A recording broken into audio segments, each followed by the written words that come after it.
Banjo Ben here with Mr. Jake Stogdill at Banjo Ben's General Store. And today we want to educate you banjo buyers on what you need to look for, at least know what to ask your retailers about when you get ready to buy a banjo. Let's go.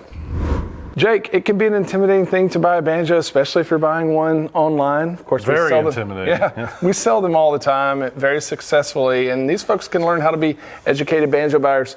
What's the first thing that you look for whenever we get a banjo in the shop and we're going to want to send it out to a deserving customer? Sure. Well, first thing is just overall, what's the condition of the instrument? You know, what's the neck fit like? Is everything in good shape? Nothing's broken. You know, the finish looks reasonably good for the price you're expecting to pay. Things like that. Just an overall inspection. Yeah, if it's got old strings, we'll slap new ones on. We will. Yeah. We'll check the strings, and if they're dead, we'll put a new set of wires on it. Cool. Number 2, Jake, we're going to look at the tuning machines. Tell us about that. Yeah, so we just make sure that the function of the tuning machine is good, that nothing's stripped out, that the tuners function like they're supposed to. Yeah. They actually hold the string in tune. Right. You know, just all the main things you would look for there. And I guess you have a range of tuner function depending on what level of banjo you're purchasing too, huh? You absolutely do, yeah. Like the smoothness and precision of a $3,000, $5,000 banjo, the tuners on that will be obviously a little nicer than a $400 banjo. Gotcha. But they should function within reason regardless. Absolutely. They should hold the string in tune, nothing's stripped. We set the tension on these buttons. You know, banjo's a little different. You set the tension on the button. And most banjos have a friction fit 5th string tuner. So we make sure that's seated properly. Cool. So. Number 3, we're going to look at the banjo nut and also the slots that are cut there. How Yes. come? Well, the nut is the most important, most overlooked aspect of most setups. Especially on a banjo, this is even more true than other instruments. If the nut is too tall, your banjo will be sharp when you note it up here. So aside from the obvious, you know, we check the string spacing and the centering and make sure there's no splinters or broken pieces of nut there. We'll then adjust the height, like I was just explaining, and another critically important thing is the angle of that nut slot. It needs to angle slightly down toward the tuner. Cool. The reason that's important is if it's not, the string will buzz open.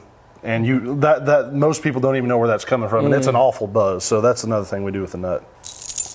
Number 4 is the neck, which includes several different things. What are we looking for?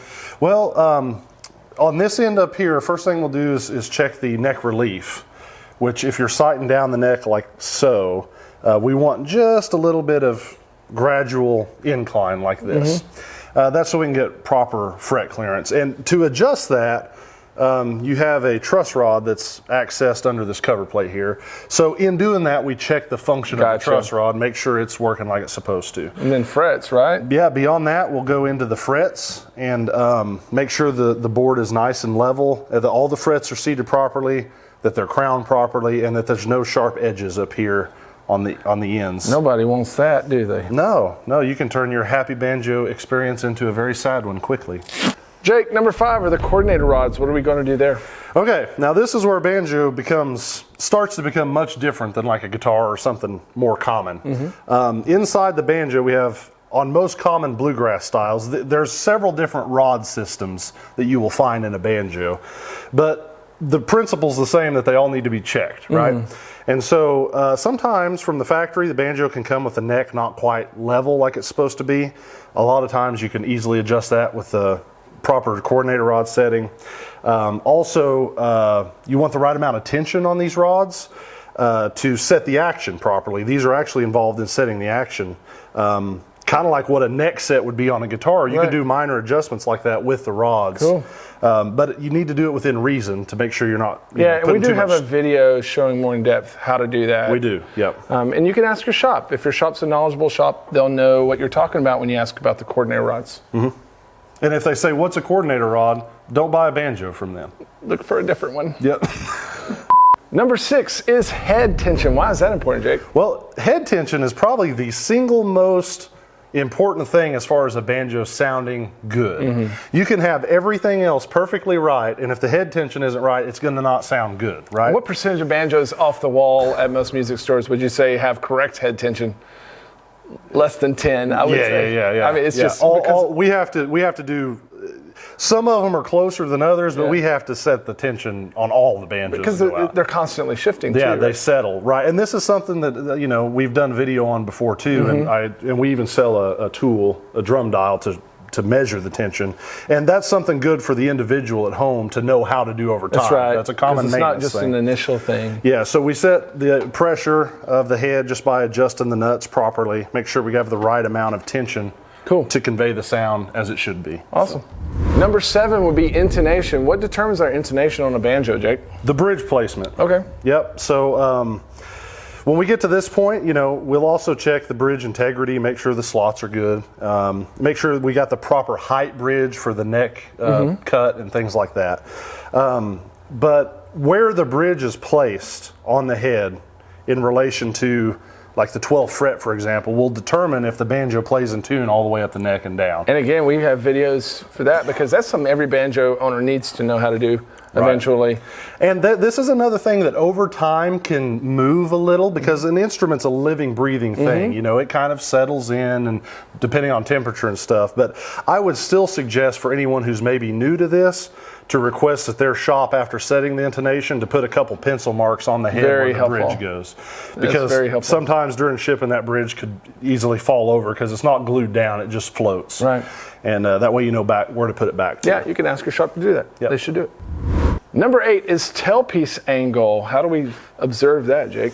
Yeah, so the tailpiece is an interesting thing, and it's often an overlooked thing. You know, it's on there, it holds the strings, people think, okay, that's good enough. On a banjo, though, it can play a big role on how the sound of the instrument is. For example, if you want that old Ralph Stanley archtop sound, Crank her down. you want to crank that tailpiece angle down to the headstock, or down to the head.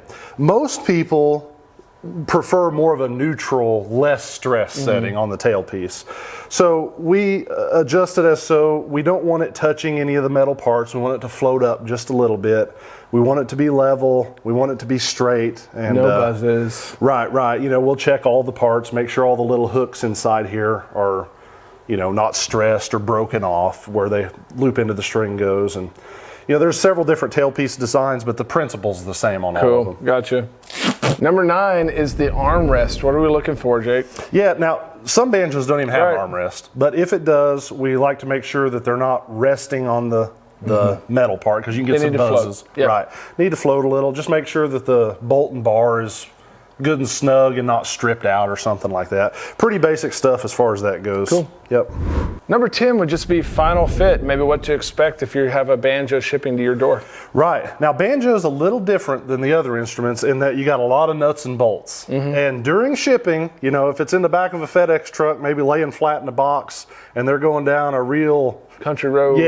like things can vibrate loose. So really, this is for the customer at home.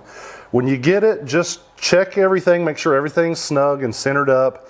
Nothing's, you know, the bridge hadn't fallen over. Obviously, the nuts are still good and snug because they can vibrate loose during shipping. But that's very minor. If everything's set up properly. Yeah, I would say exclude the tailpiece on that because sometimes it looks like the tailpiece is loose. Right. You mess with the adjustment when you do that. Yeah, because the tailpiece will be the one nut on the banjo that shouldn't be really snug like that. And the tension hooks too, they should be snug but not tight. Right. You know, you'll break your head if you get them too tight. But, you know, like the tuner screws. Big thing, resonators. Resonator screws, those are the things that vibrate out the most, actually. Now, the way we pack ours, we prevent them. If they do vibrate loose, they can't get out and scratch up the banjo. Right. So maybe if you're dealing with a store that doesn't ship a lot of banjos, make sure you tell them, tape those even down. put a piece of tape over it. You know, we have our own way of doing it with, you know, securing it with paper around the edge. But even if they just put a piece of masking tape over it so it can't get out, because what can happen is they can come out and get under the resonator and scratch things up. You Don't be want that. afraid to ask questions from the retailer. These are things that they should know. These are things that they should be open to and willing to check for you and to verify that things have been done. Especially this final shipping. Make them tell you how they're packing the instrument and sending it to you. This is a big investment and things can happen en route. So we hope that you have enjoyed this video. If you did like this video, make sure to like, subscribe to the channel, like our Facebook page, share this with a friend.